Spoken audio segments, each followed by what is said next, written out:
This is our lecture number 16, and we're going to be talking about our sense of smell. We call it olfaction.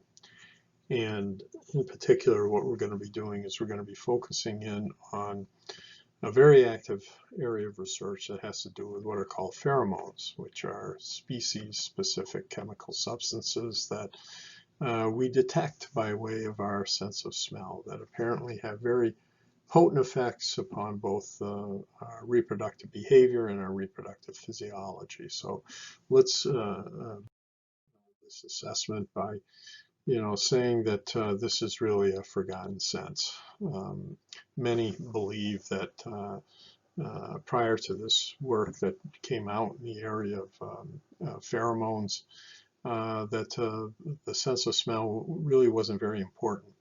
And indeed, I think that as we go along in the field of psychology with the really interesting advances that have been made over the last 15 or 20 years, we're realizing that this is a misstatement, that indeed our sense of smell is very important. Let's begin this by taking a look at some very interesting facts about our sense of smell.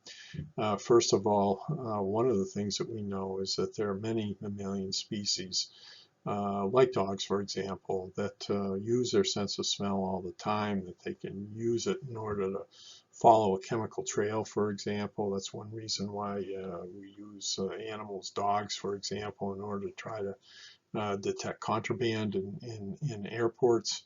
And the question becomes, do humans have an equally potent sense of smell? Can they detect things in the same way in which lower animals can? And I think that for a long time, the answer to that question was no. But if you construct situations appropriately and carefully, one of the things that you'll find is that indeed human beings do have a sense of smell that's probably every bit as good as that of some lower animals. Dogs, of course, are very, very well known, dogs and cats, for their ability to detect even very minute amounts of different odors.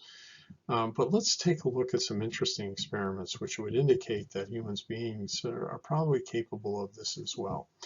Here's one experiment. Researchers blindfolded young adults, made them wear gloves, and then asked them to get down on all fours and follow a trail across a field, and the trail consisted of chocolate oil. And so what they're doing is they're bringing the person down closer to where that odor is, in the same way in which a dog or a cat might operate. And indeed, what they found was that human beings were very, very good and got better and better and better with practice when simply you bring them down closer to the ground so that they could smell these various odorous cues. So again, most of the participants in these experiments succeeded very well, and indeed they improved with practice. Another interesting aspect of our sense of smell concerns research that's been done about how we go about evaluating smells from other people. So, for example, if we were to take odorous cues from other individuals, and again, if we had, no information about them, and we placed, these odorous cues into a bottle with one bottle containing an odorous cue from another person and another bottle containing it from another person. And then you were asked to rate the desirability of those odorous cues in terms of the potential for a romantic partner. The researchers have found some very interesting things. What they find is that you would prefer people who smell a little bit different from you and from your family members, and that this apparently operates in women very strongly, not so much in the case of men. But this indicates that you can make these very important distinctions between other individuals. And indeed, the purpose of it is something that we don't really know. We'll get into speculating about that a little bit as we go along.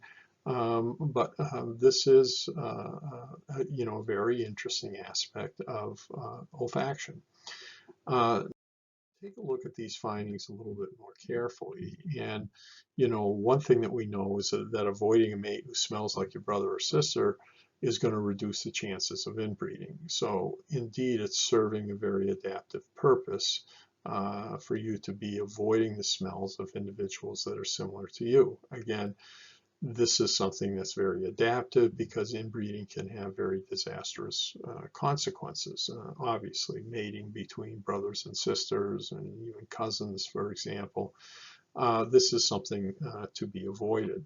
So what it also does, though, is that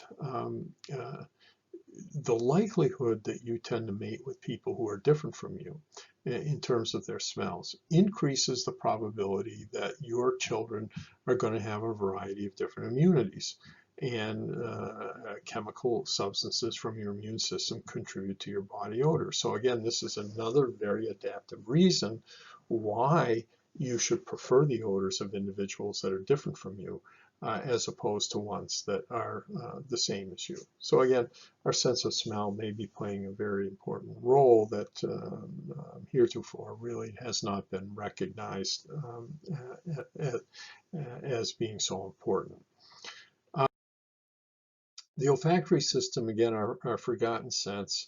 Our olfactory system is much more important than many people think, and that's something that I'm going to try to prove to you as we're going along with these various studies that we. First, a little bit about our olfactory system. This is a figure that you've probably seen many times over, but let's take a look at it. Here's our nasal cavity that you see right here. On the roof of the nasal cavity that you see, this is our olfactory bulb that you see here. Here's the olfactory area. If we take this and we blow it up, here it is right here. Here's the receptor cells for olfaction. And on the end of those receptor cells, you can't see them too well, but there's these little hair-like structures.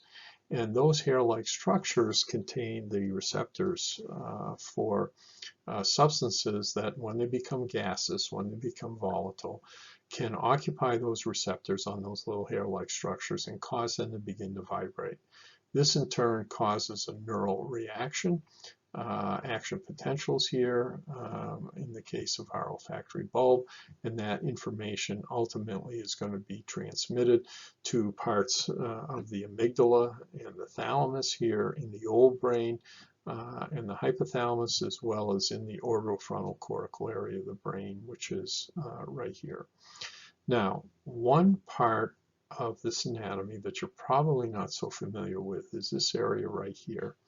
There's an organ here called the vomeronasal organ, which has separate connections to the brain, which, as we'll see, is very responsive to pheromones. So indeed, what I want to talk about is, you know, some of the wonderful research that has been done in this area. But again, understanding a little bit about this, our olfactory system and its anatomy and how it works is very important. So what are pheromones? Well, I think traditionally, if you take a look at pheromone research that's been done in animals, you know, we have female deer, for example, that gives us these odorous cues that prompts a male to want to affiliate and eventually engage in reproductive behavior with this female. These are chemical substances that are secreted by all mammals.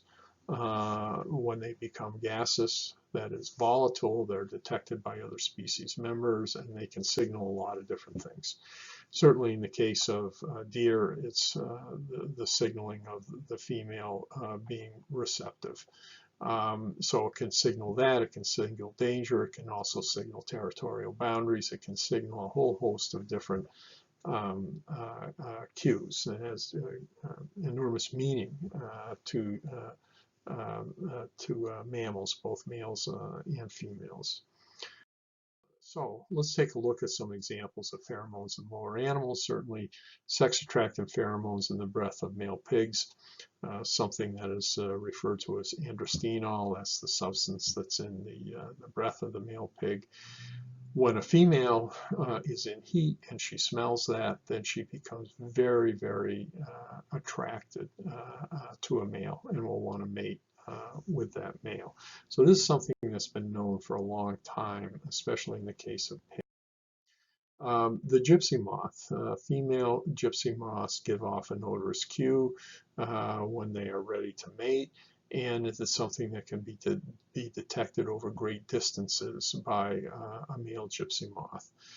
There's some wonderful videotape footage that you can look at, for example, on YouTube that shows what happens when you take some of this odorous cue from a female and place it into an aquarium, a small aquarium that has males that are dormant, who are sleeping.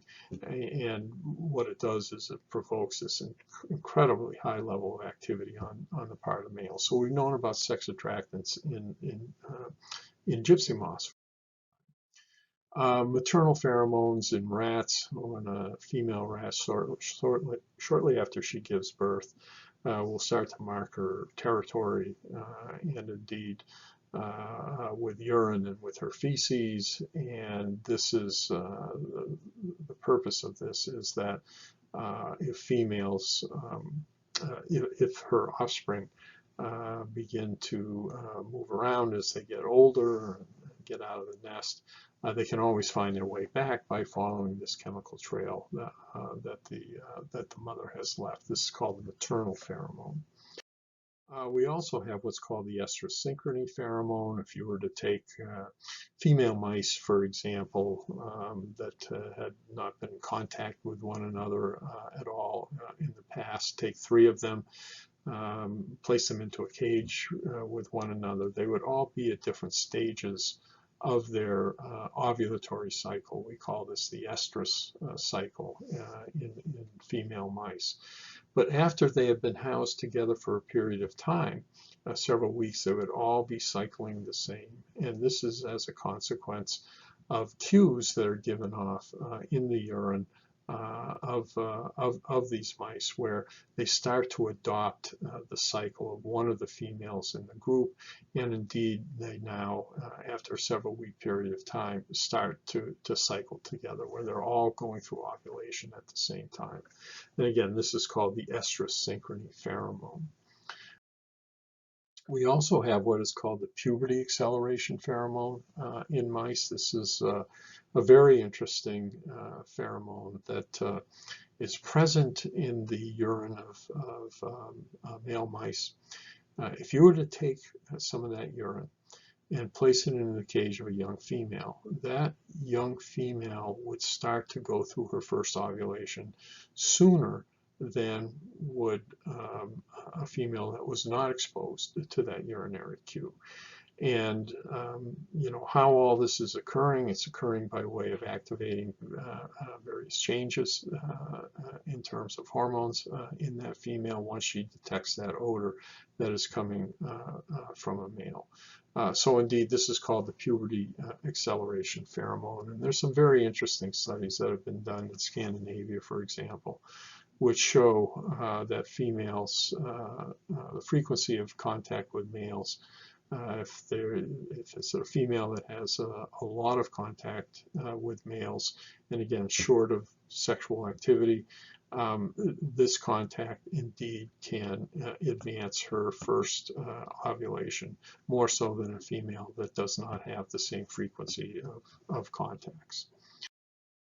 Territorial aggression, the aggression promoting pheromone in mice. Males mark their territory. And in male mouse, this can be probably somewhere in the neighborhood of about 20 to 30 feet. And they will mark their territory, and they mark it with their urine.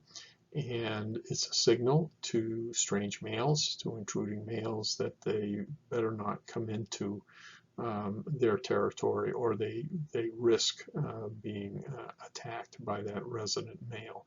So again, this is called the territorial aggression pheromone. We also know that in a variety of studies that have been done with lower animals, that if the olfactory bulbs are removed, this is something that's called olfactory bulbectomy, or if they are treated by perfusing the olfactory area, the nasal epithelium with zinc sulfate, which makes them temporarily anosmic. Either one of those conditions, either an olfactory bulbectomy or treatment with that zinc sulfate, causes animals to become anosmic. They lose the ability to smell, and that is translated into changes in terms of their reproductive behavior. Aggressive behavior tends to go down, maternal behavior is disrupted, mating behavior is disrupted. So that is something that we know from a wide array of research that's been done with lower animals. And of course, we want to know whether or not these odorous cues also might be effective in terms of guiding reproductive behaviors in the case of human beings. Let's talk about some of the research that's been done in this area. This is a very intriguing study that was done by a psychologist by the name of Russell a number of years ago, where he had women who had just recently delivered an offspring wear these breast pads that you see here. And they would wear them for a 24-hour period of time, therefore, soaking up the odors and the sweat that are coming from the breast area. From the lymph glands in the breast area, and then what they would do is they would place them on either side of a newborn, that is on either side of their head, that is these breast pads that would come from their mother, or on the other side from a female that was not their mother. And consistently what Russell would find is that the infants would orient their head, that is they would turn their head towards the breast pads that would come from their mother. This was a very interesting study, certainly something that is maybe similar to what we see in the case of lower animals, the so-called maternal pheromones, certainly not definitive evidence by any means, but very suggestive that there may be some kind of a mechanism similar to this in the case of human beings. There's then several studies that were done by another psychologist by the name of Russell. And this is simply called the tampon study. These were college freshmen who were cycling normally, females, 28-day cycles that they would have, which is normal for the case of a female.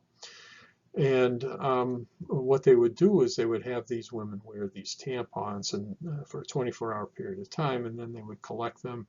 And they would keep a diary in terms of their stage of the cycle that they were at, and they would report that information to Russell. Russell would take these tampons and preserve them by freezing them, placing them individually in a bag, and then later on, what Russell did was to have college freshmen come in and evaluate these odorous cues, coming from these tampons that were in these bags, have males evaluate them in terms of whether or not they found them to be desirable, the degree of desirability, or how undesirable they were. And what Russell found was that these males consistently would rate the tampons that came from females that were ovulating, that is the time at which they're producing an egg, and if they happen to engage in sexual activity, potentially can become pregnant, and a child, of course, an offspring can be born later on. This is an interesting study because this indicates that males are capable at this period of time of detecting these odorous cues. They tend to rate them as being a little bit more desirable coming from females that are ovulating as opposed to females that are not ovulating. If you combine the study with yet another study that he performed in males, where he had males wear t-shirts. These are college males, a new t-shirt each day. They would then give the t-shirt to Russell, and Russell would have females who were showing normal 28-day cycles, ovulatory cycles. He would have them come in and smell the armpit area of these t-shirts and rate them in terms of their level of attraction. And indeed, what he found was that the females, when they were ovulating, would rate those odors as being very attractive. When they were not ovulating, they would not rate those odorous cues coming from the armpit area from these shirts as being attractive. We know now that these odorous cues that we see in the case of female, something that's called estrotetranol, and in the case of males, it's called androstadione. So indeed, these are very interesting studies which suggest that males and females, there's these cues out there that are bringing males and females together at just the right time. And that right time, of course, is the time at which the female is ovulating an egg, and the male is able to detect that. So again, bringing them together at a time that's perfect for reproduction. Studies, but here's another one that is one of my personal favorites. It was done by two researchers by the name of Miller and Manner, and the title of it is simply The Scent of a Woman. And many of you may remember that movie from a number of years ago in which Al Pacino played an individual that had lost his vision and indeed developed a very acute sense of smell. What Miller and Manner did in their research was have t-shirts that were worn by ovulating women. He would collect those t-shirts, and then what he would do is he'd collect t-shirts from women who are not ovulating, and males, were asked to smell these t-shirts. And what they found was the t-shirts that were worn by the ovulating women, when the males smelled those t-shirts, and it increased their level of arousal, sexual arousal, and it increased their level of testosterone. No such effect was seen in the case of males that were smelling the t-shirts that came from women who are not ovulating. So again, this is confirms, some of the earlier studies that I mentioned to you. Martha McClintock, a researcher at the University of Chicago, a psychologist there, was the first one to really take a look at something that's called the dormitory effect in women. Here is how this very intriguing experiment went. And again, I want you to think about the estrus synchrony experiments that I described to you earlier in the case of mice. Martha McClintock did this research at Wellesley University at the time. And Wellesley is a very prestigious institution. Women come from around the world in order to go to this institution. And what she did was to solicit the help of college freshmen who are coming in, living in a dormitory situation where typically they're living in suites of 3 to 4 individuals. And the women that were involved in the study were all women that were cycling normally, 28-day cycles. None of them were using the pill, so their cycles then are all normal 28-day cycles. And they're asked to keep a diary in terms of the stage of the cycle that they are at on any given day. And what she finds is that the students who come in to their freshman year, they're all coming in at different stages of their cycles. Some are ovulating, some are post-ovulation, some are pre-ovulation, but they're all at different stages of their cycles. But what happens after they've lived together in close proximity with one another, getting on into October, November, December, then they start cycling together so that they're all going through ovulation at the same time. And indeed, she believed that this was due to some kind of odorous cue that they were adopting, coming maybe from one one female. And, she likened it to this estrus synchrony effect that was seen in the case of lower animals, but she didn't really know what it was due to. Several years later, 2 other researchers by the name of Preti and Cutler begin to explore this a little bit more carefully and start collecting underarm sweat from females that are cycling normally. And what they do once they collect that underarm sweat, we'll call those the donor females. they take that underarm sweat and they place it under the nasal area of another female. We'll call that female the recipient female. And what they find in this experiment is that those recipient females start to adopt the cycle of the donor female. That is, they start to ovulate at the same time as that donor female after being exposed to that odorous cue over a several month period of time, with daily swabbing that sweat underneath the nasal area and on the upper lip. So again, this is interesting, and it builds upon that earlier study that was done that I mentioned by McClin. Let's take a look at a primate study before we get into what I consider to be some of the most interesting work in this area. A primatologist by the name of R.P. Michael, who was working with baboons, identified a very potent substance in the vaginal washings of female baboons that were ovulating. And though that substance was what is called aliphatic acids, and here is actually the biochemical structure of these aliphatic acids that are seen in these primates. Those aliphatic acids are very potent. Indeed, males can smell them at great distances. That is when a female is ovulating, and it serves to attract the female, attract the male to orient with the female and try to engage in sexual behavior with her. You know, through a long series of studies, then Michael was able to show that these aliphatic acids indeed were promoting sexual attraction, where males were highly attracted to female baboons when that odor was being secreted. Well, this is an interesting study because one of the things that we know about a wide range of mammals, human beings included, is that human females also have these vaginal aliphatic acids.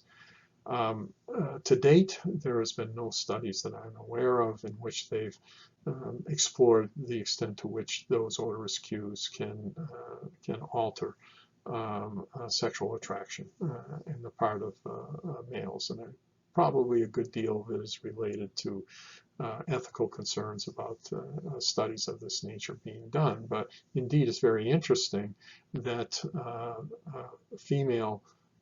human females also possess these aliphatic acids, the same aliphatic acids that we see in the case of lower animals. Let's talk now a little bit more about our olfactory system in that structure that I identified to you earlier. Take a look at it right here, the vomeronasal organ. Again, it's in the nasal cavity that you see right here. This is what it actually looks like. It was something that was discovered a very long time ago by a French anatomist, but nobody really knew what it was responsible for. And here you can see the connections between the vomeronasal organ and the brain, again, separate from that of the olfactory bulb. Let's talk for a few moments about an important study. Casual observation and accidental discovery a few years back by this anatomist that you see here by the name of David Berliner. David Berliner was doing research in which he was taking skin extracts from the wrist area of both males and females. So again, if you were to scrape the wrist of a male or a female, you'd be able to pull off some cells. If you did it with a blunt knife, you could pull off some cells from that area. And what Berliner was doing was he was placing those into a preservative, into a flask that looked like this. And he collected that for some future experiments that he planned to do. But periodically it would be taken out of the refrigerator where it was stored. And when he took it out and took the cork off, one of the things that he found was that the behavior of his laboratory team, his technicians, his doctoral students, undergraduate students, graduate students that were working with him, their behavior dramatically changed. When you're doing laboratory work, you have to be very, very careful, very attentive, very serious about what you're doing so that you don't make mistakes. What he found was that their behavior dramatically changed when that cap, that cork was taken off and that flask was put on a table in the laboratory where they were working. Their behavior now became much more social, much more chatty. Indeed, their behavior dramatically changed. But when the cork was placed back on, what happened was their behavior reverted back to being serious and less social, and more focused in terms of what they were doing in the laboratory. After noting this a number of times, Berliner then starts an experiment in which he has this device that you see right here that can deliver very small amounts, small molecules of this skin extract, this odorant Q. Again, here you can see it being applied to the case of a subject. And he can very precisely have those odorants go right on to the vomeronasal organ. And what he observes, indeed, is very interesting. This shows the results of this very famous experiment in which the odor is applied to the vomeronasal organ. This arrow shows that it is applied to the vomeronasal organ. What we're going to do is we're going to take a look at neural activity in that VNO, and you can see that there's a dramatic rise that takes place in terms of electrical activity. And associated with that, when the subjects are asked how they feel, they report that they feel really good, that they like the way they feel when that odorous cue is placed upon the vomeronasal organ. Again, every time they apply it, you get this spike that occurs in neural activity, and you get these subjective feel-good reports. In addition to that, these psychological reports of pleasure. He also finds that there's changes that occur in terms of body temperature, there's changes that occur in terms of skin conductance. The subjects respond to opposite but not same-sex odors. So indeed, this is very intriguing, and he pursues it more, and to the point where he concludes that this is indeed a pheromone. And in order for a substance to be a pheromone, it really has to qualify along three different lines. If it's a pheromone, it has to be sex specific. This was sex specific. If it is a pheromone, it has to produce biological changes. Biological changes were being produced. If it's a pheromone, it has to produce behavioral changes. So we're getting all these things, that qualify, that are indeed are the prerequisite for classifying a substance as being a pheromone: sex specificity, biological changes, and behavioral changes. He created a pharmaceutical company. It's called Pharmaceuticals, and now is producing a number of substances which he claims can have attractive qualities. One such substance is this perfume that is called Realm, which contains some of this pheromonal product. There's Realm for men and produced for men, Realm for women as well. And indeed, here's an ad on their website, the Pheron website, for one of these pheromonal substances that's been created for men.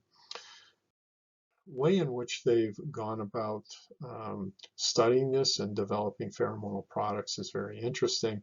They now have ones that will treat a variety of different behavioral conditions, from mood to maybe sexual dysfunction, to changes in body temperature, to appetite and sugar and fat metabolism, water and electrolyte balance, elevating confidence.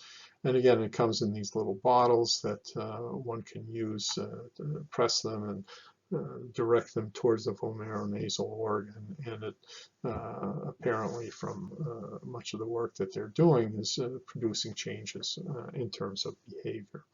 So this is a very outcome, and certainly our conclusions in this area are that chemically, we're constantly talking with one another at an unconscious level by way of these pheromones.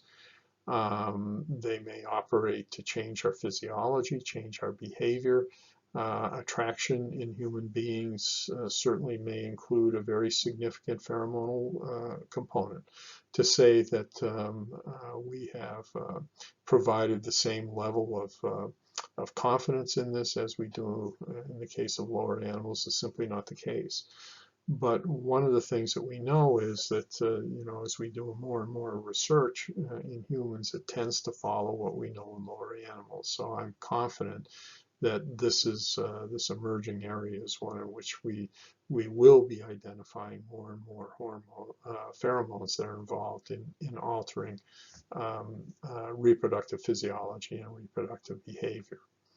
I want to talk about one last study here in this area of sensation and perception. And now that we know a little bit about those sensory systems and how they operate and why they're important, so important, there's an important question that I think you need to ask, and that is, what would happen if we excluded an individual from receiving any kind of sensory information at all? So I want to talk about what are called the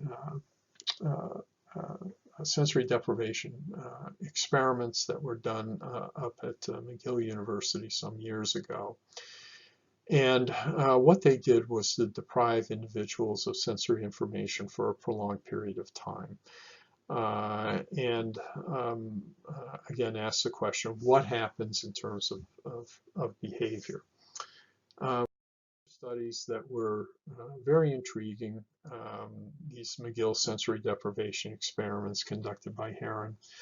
They were principally developed over a concern about psychological warfare, brainwashing, for example, and sensory deprivation that was used, for example, during the Korean conflict in order to try to extract information from individuals.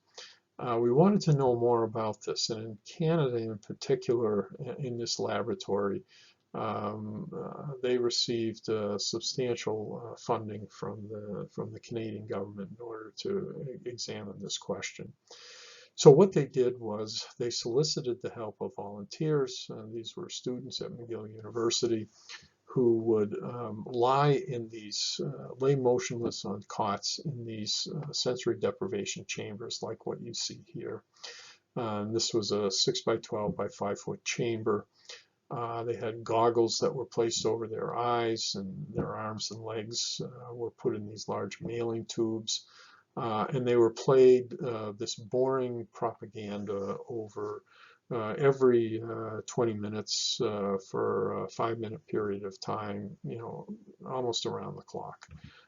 They were certainly fed and allowed to go to the bathroom, as needed. But for the most part, they were being exposed to these propaganda messages for a very extended period of time. And the results of this experiment in terms of attitude changes, in terms of behavioral changes, indeed, were some of the most intriguing in the field of psychology. What McGill found in these experiments is that many of the volunteers, almost half of them, quit during the first 48 hours of the experiment. They found it to be so stressful that they simply couldn't participate any longer. Those individuals who did stay on in this experiment, there were many different changes that occurred in terms of their psychological functioning. They had a lot of difficulty in terms of problem-solving abilities. I mean, they were given tests before, during, and after their experience in the sensory deprivation situation. They showed impaired motor coordination. There was a rash of minor fender bender accidents that occurred in these participants, after they participated in this experiment. Their depth perception seems to have been impaired. Their organized thinking was compromised. They couldn't concentrate. Sometimes they reported they didn't know whether or not they were asleep or awake. They reported very high stress levels. They reported being very frightened. Many of them showed attitude change in terms of coming to believe in things like extrasensory perception, for example. That's what the propaganda messages were trying to convince them of. 80% of them, and I think this is probably the single most important finding, 80% of them reported having some kind of a hallucination. These are very provocative studies that the sensory deprivation is having this kind of an effect. So when we take a look then at the impact of those studies, the brain areas that seem to be most impacted by sensory deprivation are those that are involved in arousal, like the reticular activating system, for example, and those that are involved in learning, like the hippocampus, learning and memory. They are temporarily impaired by sensory deprivation.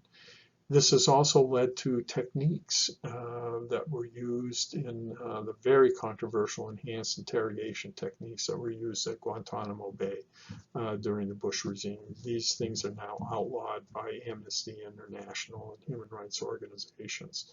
So indeed, if you're deprived of sensory information, the sensory deprivation can have dramatic effects upon you in terms of your behavior. So this study then brings us to a close in terms of this particular area, and indeed is an interesting and a very exciting area, the whole area of sensation and perception. We focused on two, vision and olfaction.